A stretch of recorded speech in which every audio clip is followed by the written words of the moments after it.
Hi hello welcome to my channel Prasanna kitchen. ఈరోజు breakfast వచ్చేసి అల్లం ఉప్మా చేసుకుందామా. దానికి ఫస్ట్ ఆనియన్స్, మిర్చి, అల్లం చిన్నది సరిపోతుంది. అల్లంని చిన్న చిన్న ముక్కలు కట్ చేయండి, లేదంటే తురుముకుంటే ఇంకా బాగుంటుంది టేస్ట్. నేను చిన్న చిన్న ముక్కలు కట్ చేసుకున్నాను. ఇది నేను ఎప్పుడు తిన్నా అంటే నార్త్ ఇండియా సైడ్ టూర్ వెళ్ళామన్నమాట.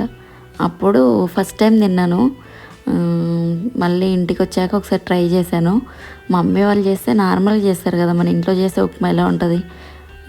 నేను చేసినప్పుడు అల్లం చిన్న చిన్నగా తరిగేసి చేసేదాన్ని అనమాట.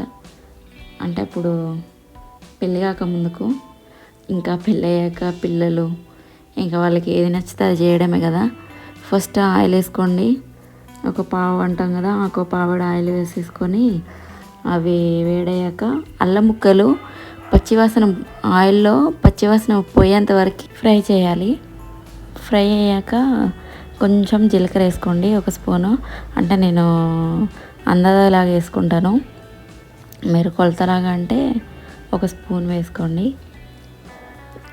తర్వాత ఆనియన్స్, మిర్చి ఫ్రై చేసుకోండి. ఆనియన్స్, మిర్చి ఫ్రై అయ్యాక కొంచెం ఫ్రై అవ్వడానికి కొంచెం సాల్ట్ వేసుకోండి, కొంచెం అంటే ఒక స్పూన్. మళ్ళీ తర్వాత మనము వాటర్ మరిగేటప్పుడు చూసేసుకొని వేసుకోవచ్చు. ఎప్పుడైతే ఒక స్పూన్ వేయండి, ఆనియన్స్ వేగాలి కదా.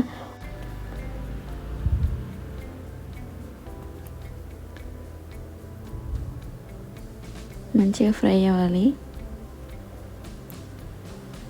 మిర్చి కూడా పిల్లలకి తింటే కారం అవ్వకుండా మిర్చి ఎర్రగా వేగాలి. తర్వాత పల్లీలు వేసుకుందాము. పల్లీలు ఎక్కువ వేసుకుంటే పిల్లలు తీసి పక్కన పెడతారు కదా. నేను ఒక 2 స్పూన్స్ వేసుకున్నాను అంతే. పల్లీలు మంచిగా ఫ్రై అవ్వాలి, లేకపోతే అవి మెత్తగా తినాలనిపించదు. అవి ఫ్రై అయ్యాక 2 రెబ్బల కరివేపాకు వేయండి. నేను ఇందాక తీసుకున్నాను కదా రవ్వ, గ్లాస్తో 3 గ్లాసెస్ వాటర్ పోయండి. రవ్వ 1 గ్లాస్ తీసుకుంటే 3 గ్లాసెస్ వాటర్ పోయాలి. అప్పుడు ఉప్మా మెత్తగా సాఫ్ట్గా వస్తుంది. 1.5 పోస్తారు కదా, అంటే మెత్తగా ఇష్టం లేని వాళ్ళు 1 గ్లాస్ రవ్వకి 1.5 వాటర్ పోస్తారనమాట. వాళ్ళకి పొడి పొడిగా ఉండాలని. ఇంకా మనకి పిల్లలు తింటారు, మనకి ఇష్టం కాబట్టి 1 గ్లాస్ రవ్వకి 3 గ్లాస్ వాటర్ పోస్తే సాఫ్ట్గా వస్తుంది. మళ్ళీ ఈ వాటర్ పోసాక అది ఎక్కువసేపు మరగనివ్వాలి. అప్పుడు ఉప్మా అనేది టేస్టీగా వస్తుంది. ఫుల్ ఫ్లేమ్ పెట్టేసి మూత పెట్టాలి, క్యాప్ పెట్టేసి మరగనివ్వాలన్నమాట. అది మరిగాక రవ్వ పోసేటప్పుడు ఒక సైడ్ మాత్రమే తిప్పాలి మనము. నేను తిప్పుతాను చూడండి, రైట్ సైడ్. 2 సైడ్స్ తిప్పామనుకో ఉప్మా రవ్వ ఉండలుండలుగా వస్తుంది. మొత్తం అక్కడక్కడక్కడ ఉండలుగా వస్తుంది కదా. మనం ఇష్టం ఉన్నట్టు తిప్పితే అట్లా వస్తుంది అనమాట. ఒకటే సైడ్ తిప్పాలి ఉప్మా రవ్వ పోస్తుంటే. అప్పుడు ఉప్మా ఎక్కడ ఉండలేకుండా సాఫ్ట్గా వస్తుంది.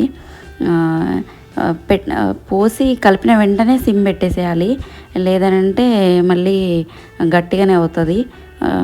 చిన్నగా పెట్టేసి మూత పెట్టేసి చూడండి ఎంత సాఫ్ట్గా అయ్యిందో. మా పిల్లలకి అది చాలా ఇష్టము. ఒకసారి ట్రై చేసి లైక్ కొట్టండి, సబ్స్క్రైబ్ చేసుకోండి. Bye friends.